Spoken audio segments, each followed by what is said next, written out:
Hi all. இன்னைக்கு நம்ம வந்து காஞ்சிபுரம் silk sarees பார்க்க போறோம். So இது வந்து ஒரு காபி பிரவுன்ல இந்த மாதிரி டிசைன்ஸ் வந்து thread workல வந்துரும். இது வந்து ஃபுல்லா பாடி ஃபுல்லா வந்துரும் இந்த டிசைன். நீங்க பாத்தீங்கன்னா இது ஃபுல்லா பாடி ஃபுல்லா வந்துரும். And contrast வந்து different combination rich blue. இது வந்து ஃபுல்லா பல்லு. And இது blouse. Contrast blouse.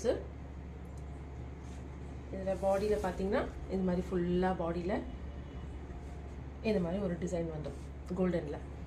Double side பார்டருமே வந்து நல்ல கான்ட்ராஸ்டா இருக்கும். ஸோ இதுல ஸ்பெஷல் என்னன்னா we have a Christmas offer. First 5 booking a special gift available. So யார் first 5 bookingல வரீங்களோ we have a special gift for them. So screenshot எடுத்து WhatsApp பண்ணுங்க. Thank you.